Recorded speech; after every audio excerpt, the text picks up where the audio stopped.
Welcome to my channel. আসসালামু আলাইকুম। সবাই কেমন আছেন? আশা করি আপনারা সবাই ভালো আছেন, আমিও ভালো আছি। আজকে আমি রান্না করব ছোট মাছের চচ্চড়ি। চলুন দেখে আসা যাক আমার রান্না করতে কী কী উপকরণ লাগে। এখানে নিয়ে আমিছি ছোট কাসকি মাছ, নিয়েছি কুচানো পেঁয়াজ, নিয়েছি টমেটো কুচি, কাঁচামরিচ কুচি, সাথে নিয়েছি 1 কাপ আলু কুচি, সাথে নিয়েছি ধনেপাতা।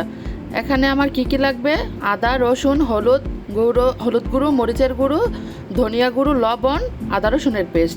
এখন আমি একটা প্যানে আলুগুলো নিয়ে নিলাম। তারপর এর মধ্যে একে একে দিয়ে দিব পেঁয়াজ কুচি,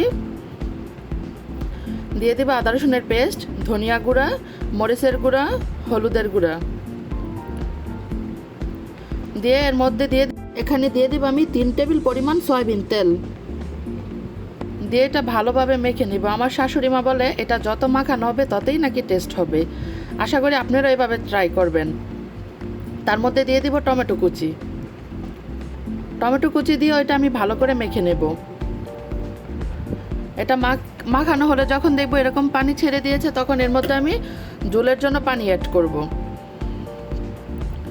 যখন পানিটা দিব তার মধ্যে দিয়ে দেব আমি ছোট মাছটা দিয়ে উপরে সুন্দর করে দিয়ে দেব। উপরে কাঁচামরিচগুলো দিয়ে দেব। তারপর চুলায় বসিয়ে এটা বলক আসা পর্যন্ত রান্না করব। যখন চলে আসবে তখন ঢেকে ঢেকে এটা আমি রান্না করতে থাকব। যখন এটা সুন্দর মতো পানিটা শুকিয়ে যাবে তার মধ্যে দিয়ে দেব ধনিয়া পাতা কুচি দিয়ে এটা আমি সুন্দর মতো ঢেকে রান্না করে নেব। যখন আমার পানিটা একেবারে শুকিয়ে যাবে তখন বুঝে নেবে আমার তরকারিটা হয়ে গেছে।